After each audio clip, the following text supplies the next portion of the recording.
Kita pengen tadabbur ayat supaya bisa healing perasaan kita yang sedang terluka. Healing tentang beban kita. Gimana cara biar kita tuh, kalau bahasa terapis tuh rilis beban, masalah, curhat supaya rilis gitu kan, rilis curhat. Oke, itu salah satu metode. Terus apa metode lain untuk kita rilis atau kita bisa healing dengan ayat-ayat Al-Quran? Tadabbur.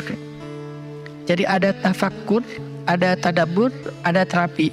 Islam itu banyak banget hal-hal yang bagus, tapi tidak ada yang lebih indah dan lebih tepat dan lebih efektif daripada terapi dengan tadabbur Al-Quran. Bukan hanya baca, tapi tadabbur Al-Quran. Menghayati, memahami pesan-pesan Allah di dalam Al-Quran. Makanya ketika Nabi punya masalah, obatnya Al-Quran. Itulah kenapa di dalam Al-Quran Allah menyebutnya wasyifa'un lima fis sudur. Dia itu obat, penyembuh, bahkan bukan obat. Kalau obat itu dawa, kalau syifa penyembuh. Dawa belum tentu sembuh, bisa sembuh bisa enggak. Tapi kalau syifa ya udah pasti sembuh. Maka Allah menyebutkan Al-Quran itu sebagai bukan dawa, tapi disebutkan sebagai syifaun lima fis sudur, obat hati, obat jiwa, obat mental. Walaupun banyak ulama menganggap bahwa dia juga bisa menjadi obat fisik, dan saya percaya itu. Tetapi yang lebih dahsyat lagi adalah dia memang obat mental.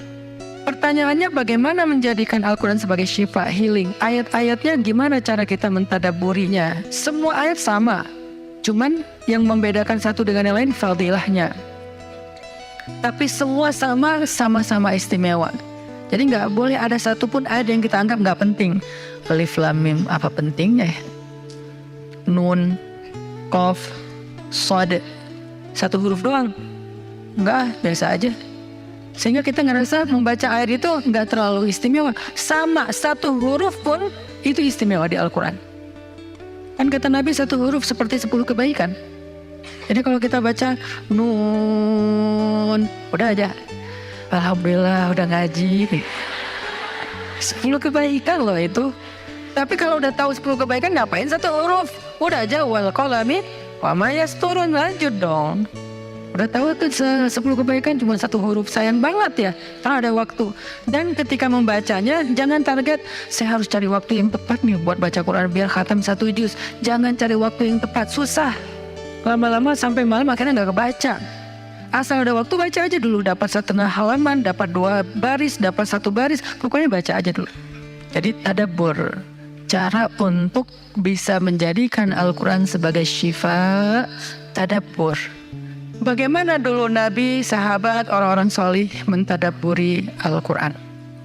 Yang pertama adalah mereka membaca Al-Quran secara tematik, supaya kita dapat sesuai dengan problem kita, masalah kita, hajat kita. Tematik. Lagi ada masalah apa kita? Karena ayat Al-Quran turun kepada Nabi pun secara tematik, secara kontekstual. Apa yang dialami Nabi, itulah ayatnya. Al-Quran tidak turun sekaligus kepada Nabi, turun sekaligusnya itu di Lauhul Mahfuz. Lalu sampai kepada Nabi berangsur-angsur selama 23 tahun. Kenapa berangsur-angsur, Ustaz? Dan kenapa nggak urut? Turunnya yang pertama adalah Al-Fatihah dan Al-Alaq. Kenapa sekarang Al-Fatihah lalu Al-Baqarah? Kenapa enggak Al-Fatihah, Al-Alaq, kemudian surat apa lagi yang berurutan sesuai dengan urutan turun? Kenapa kok dibalik-balik, kok diacak-acak? Karena Al-Quran turun itu secara tematik, teman-teman. Hikmahnya apa? Hikmahnya karena dia tidak turun untuk sekedar dibaca. Dia turun untuk ditadaburi supaya jadi solusi, petunjuk dalam hidup. Petunjuk apa? Petunjuk terhadap masalah yang lagi dihadapin. Dan kita nggak akan dapat petunjuk kalau nggak ngerti kan? Coba baca petunjuk penggunaan obat. Bahasanya bahasa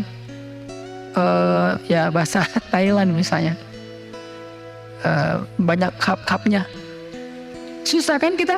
Gimana berapa hari sekali? Kayaknya 5 kali sehari deh. Padahal cuma 2 kali sehari. Nggak bisa dapat petunjuk karena nggak ngerti. Maka supaya kita bisa tadabbur, kita pahami. Nah, memahami apa? Sesuai dengan tema. Kita boleh aja bagus banget malah baca Al-Quran secara berurutan, tapi itu target baca ya, target tilawah, bukan target tadabbur. Tadabbur beda sama tilawah. Tilawah tetap dia nggak usah diganggu-gugat, udah segitu aja. 1 hari 1 juz, setengah juz, 2 bulan sekali khatam, sebulan sekali khatam, itu lanjut aja udah. Karena itu memang target membaca. Tapi target tadabbur beda sama target membaca. Bikin 2 target. Kalau tadabbur memang gak panjang-panjang dan gak berurutan, tematik. Kita mau lagi masalah apa sih? Gimana kita cari temanya Ustadz? 1, bisa nyari ke Simbah Google, ayat tentang, klik keluar. Buat kita yang mungkin kita sama nih dengan saya, masih sama-sama belajar, paling gampang tadi nanya aja ke Google, pakai aja indeks. Atau cara yang lebih, ini kalau mau, saya beberapa kali nyoba soalnya, kalau mau bukan ngetes ya, kalau mau agak sedikit lebih seru nih, agak lebih seru. Tapi kalau belum berhasil jangan salahin saya ya. Kalau agak lebih seru nih, saya suka gini, pegang Quran, lagi ada masalah nih, Bismillah, ayatnya pas, wah ini saya banget nih. Bisa kayak gitu juga metodenya. Jadi kayak minta dibimbing sama Allah aja gitu. Tapi kadang-kadang dapat ayatnya tuh nggak sesuai tema saya, Ustaz, kata kita. Padahal kata Allah ini yang kamu butuhin tuh ini nih. Bisa gitu juga dengan syarat membukanya pakai Bismillah, bukan membuka yang itu ya Allah ya, yang itu ya. Jangan maksa. Allah lebih tahu. Bismillah. Ayatnya tentang makanan. Oh mungkin kita masalahnya emang masalah berat badan mungkin, atau masalah mubazir mungkin, sehingga merembet kemana-mana. Allahu alam. Tapi kalau mau lebih jelas ya udah cari pakai yang tadi, dapat ayatnya secara tematik.